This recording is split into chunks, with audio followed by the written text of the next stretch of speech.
Today we're going to talk about a very interesting fighter from 1960. The construction and design and development of it, how it got to the prototype stage, and then what happened. It was an interesting story. The fighter that we're talking about is the Albatros D.1. The Albatros Flugzeugor company was founded in 1910 by two brothers named Karl and Franz Albatros. They started out building gliders, and then they got into building airplanes. In 1913, they built the d.ii, which was a biplane, and it was powered by a 100 horsepower Oberth 100 engine. And this was the first aircraft built by the company that was actually sold to the military. They sold 14 of them to the German military. In late 1913, the army wanted more, so they placed an order for 24 more. But before the Albatros company could deliver those planes, the Fokker company came up with the d.i, which was a single-wing monoplane that had an 80 horsepower engine, and that plane performed better than the d.io. They wanted something similar to the d.i, but with better performance. So in February of 1914, the army approached the Albatros company and said, "We want you to build us something like the d.i, but you have to make it faster, and it has to climb faster, and it has to have more powerful engine." So the Albatros brothers went to work trying to figure out how they were going to do this.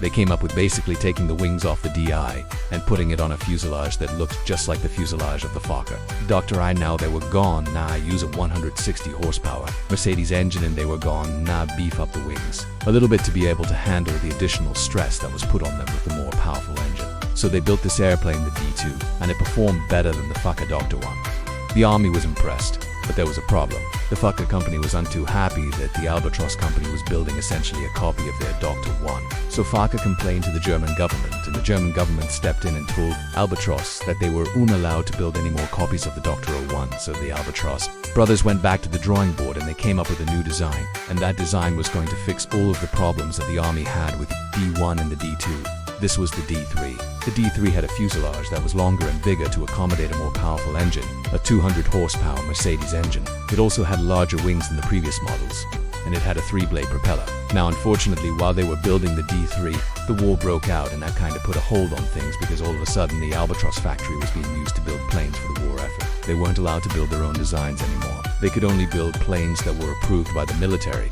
But finally, in July of 1916, they were given permission to go ahead and build 10 of the D3 South, and one of those was going to be a prototype. So they built a prototype, and it flew for the first time in September of 1916, and it was a success. The prototype was finished, and then the Albatros company went to work building the other 9 planes that were ordered. But there was a problem. While they were building these 9 planes, the Fokker company came up with a d.i triplane, and it was much more advanced than anything that the Albatrosses had ever built or even dreamed of building.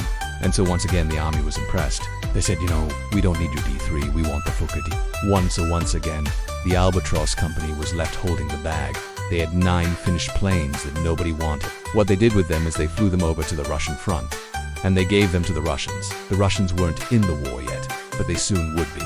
And the Germans thought that perhaps if the Russians had these planes, they might be able to help the Austro-Hungarians push back the Russians. Unfortunately, that didn't happen. The Albatros company eventually got back into building planes for the German military, but they never built another fighter. If you enjoyed this video, check out the next one.